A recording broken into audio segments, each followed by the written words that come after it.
जानकी के पांचों बेटे अब जवान हो चुके थे और सबकी शादी की उम्र भी हो चुकी थी।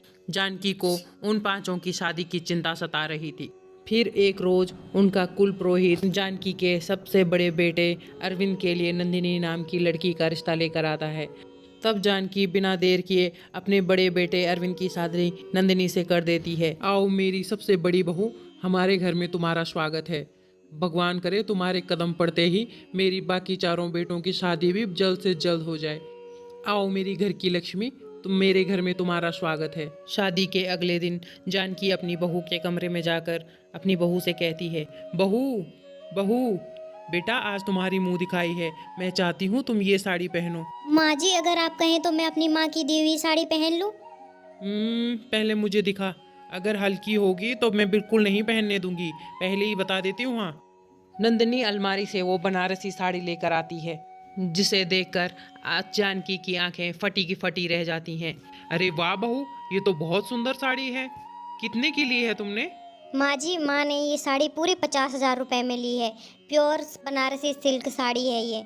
और माँ ने कहा था कि अपनी मुंह दिखाई पर मैं यही साड़ी पहनूं। अच्छा अच्छा ठीक है, तू तैयार हो जा, मोहल्ले की औरतें बस आती होंगी। अच्छे से तैयार हो जा तू, ठीक है।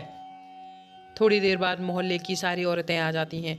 वे सभी साड़ी देखकर हैरान रह जाती हैं। तभी उनमें से एक औरत सुलेखा कहती है, अरे वाह जानकी, साड़ी तो तुमने अपनी बहू के लिए बहुत सुंदर लाई है। हाँ हाँ, हमें नहीं पता था तुम्हारा इतना बड़ा दिल है।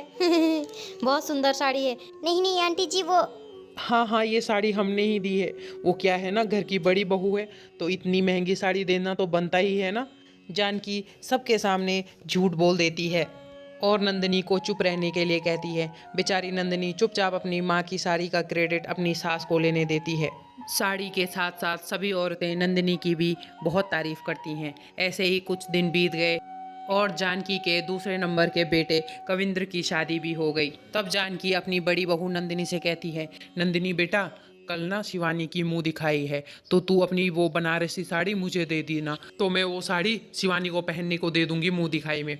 अगर उसने कोई हल्की साड़ी पहन ली तो मोहल्ले की औरतें बातें बनाएंगी कि मैं बड़ी बहू को तो महंगी साड़ी दे दी और छोटी बहू को इतनी हल्की साड़ी। जी माँ जी। भारी मन से नंदिनी वो साड़ी अपनी सास जानकी को देती है। तब जानकी अपनी छोटी बहू शिवानी के कमरे में जाकर कहती है, शिवानी बहू, ये लो, कल मुंह दिखाई है तो तुम ये वाली साड़ी पहनना। ये हमारी खानदानी साड़ी है। बड़ी बहू ने भी अपनी मुंह दिखाई पर यही साड़ी पहनी थी। ठीक है माँ जी, मैं ये साड़ी पहन लूंगी। लेकिन माँ, अचानक ये खानदानी साड़ी कहाँ से आ गई? हमारी दादी ने तो हमें इस बारे में कभी कुछ नहीं बताया। तू क्या अपनी दादी की बहू था क्या, जो वो तुझे अपनी हर चीज बताती? ले बहू, अब ये कल मुंह दिखाई में तू यही साड़ी पहनना। तब अगले दिन शिवानी वही साड़ी पहनकर तैयार हो जाती है। मोहल्ले की सारी औरतें आ जाती हैं। अरे जानकी बहन, ये तो वही साड़ी है ना आपकी बड़ी बहू वाली? जी आंटी जी, ये वो। अरे बहू तू चुप कर, तुझे कुछ नहीं पता। हाँ सुलोचना बहन, ये साड़ी ना मेरी बड़ी बहू की नहीं है। मेरी पांचों बहुओं के लिए मैंने एक सी साड़ी लाई है, ताकि कोई ऐसा ना समझे कि हमारे साथ भेदभाव हुआ है। और पांचों एक जैसी साड़ियाँ पूरे 50-50 हजार की हैं। लेकिन शिवानी इस दुविधा में थी कि उसकी सास ने इस साड़ी को खानदानी साड़ी बताया था। इसी दुविधा में वह अगले दिन अपनी जेठानी के कमरे में गई और नंदिनी ने उसे सारी बात बताई। लेकिन दीदी, ये तो गलत है ना। माँ जी को ऐसे झूठ नहीं बोलना चाहिए, वो भी आपकी माँ की दी हुई साड़ी को लेकर। चलिए हम अभी मम्मी जी से जाकर बात करते हैं। नहीं नहीं शिवानी, माँ जी को ऐसे अच्छा नहीं लगेगा, हमें उनकी बात का सम्मान करना चाहिए। कुछ महीनों बाद जानकी के तीनों छोटे बेटों के लिए 3 सगी बहनों का रिश्ता आता है। जानकी मना करने ही वाली थी कि तभी जानकी का सबसे छोटा बेटा रवि कहता है, नहीं माँ, वो तीनों लड़कियां हम तीनों भाइयों को बहुत पसंद हैं। फिर आप मना क्यों कर रही हो? क्योंकि माँ जी के पास 3 बनारसी साड़ियाँ नहीं हैं। चुप करो शिवानी।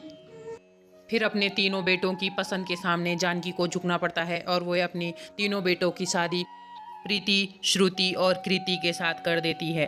तो वह तीनों बहुओं का बड़ी धूमधाम से गृह प्रवेश करती है। तभी उनकी पड़ोस में रहने वाली दामिनी जानकी से कहती है, जानकी बहन, मैं तुम्हारी तीनों बहुओं को बनारसी साड़ी में देखने के लिए बेताब हो रही हूँ। ये किस साड़ी की बात कर रही है माँ जी? अरे मैं बताती हूँ मेरी देवरानियों, माँ जी ने तुम सबके लिए 50-50 हजार की एक जैसी साड़ियाँ ली हैं। वो सब तुम्हें कल पहनने को मिलेंगी। इसी के बारे में बात कर रही है आंटी जी। मैं तो कहती हूँ पांचों बहुओं को एक साथ एक जैसी साड़ी पहनाकर मुंह दिखाई कर दे। कितनी सुंदर लगेंगी पांचों बहुएं एक जैसी साड़ी पहनकर। अरे वाह आंटी जी, ये तो बहुत अच्छा आइडिया दिया आपने। शिवानी, तुम सब कुछ जानते हुए भी ऐसा कैसे कह सकती हो? क्यों ना कहूँ दीदी, झूठ तो एक न एक दिन पकड़ा जाता है। ये दामिनी तो किसी दिन मेरा भांडा फोड़ के ही रहेगी। वैसे गलती तो मेरी ही है, मैंने ही अपनी बहू की साड़ी को अपनी दी हुई साड़ी बता दिया। अगले दिन तीनों बहुएं अपनी नई साड़ी का इंतज़ार कर रही थी, तभी जानकी वहाँ आती है। नंदिनी बेटा, मुझे माफ़ कर दे, गलती मेरी ही है। मैंने तेरी माँ की दी हुई साड़ी को अपनी साड़ी बताया, लेकिन सच कहूँ तो मेरे पास इतनी महंगी साड़ी लेने के लिए पैसे नहीं हैं। मेरे पास इतने पैसे नहीं हैं कि मैं तो पाँचों के लिए इतनी महंगी साड़ी ला पाऊँ। मुझे माफ़ कर दो बेटा, और तुम्हारे पास जो है वही साड़ी पहन लो। ऐसी नौबत नहीं आएगी माँ जी, वो कैसे? क्योंकि कल शिवानी दीदी ने हम सबको सब कुछ सच सच बता दिया था, और फिर हमारे पतियों ने सेम वैसी ही साड़ी हम सबको गिफ्ट कर दी है। तो आप चिंता मत कीजिए माँ जी, हम सभी लोग अपनी अपनी साड़ी पहनकर तैयार हो जाएंगे। अब आपकी पांचों बहुएं एक जैसी साड़ी में अपनी मुंह दिखाई करेंगी। ये सब सुनकर जानकी बहुत खुश होती है और अपनी गलती का पश्चाताप करती है। वह कसम खाती है कि आज के बाद कभी झूठ नहीं बोलेगी। फिर कुछ ही देर बाद वे पांचों बहुएं अपनी अपनी बनारसी साड़ी पहनकर सब लोगों के सामने आती हैं, जिससे जानकी की इज्जत पर कोई दाग नहीं लगता। और फिर पांचों बहुओं की मुंह दिखाई खुशी खुशी हो जाती है। सीख, कभी झूठ नहीं बोलना चाहिए, क्योंकि झूठ की उम्र बहुत कम होती है। Like, comment, share and subscribe.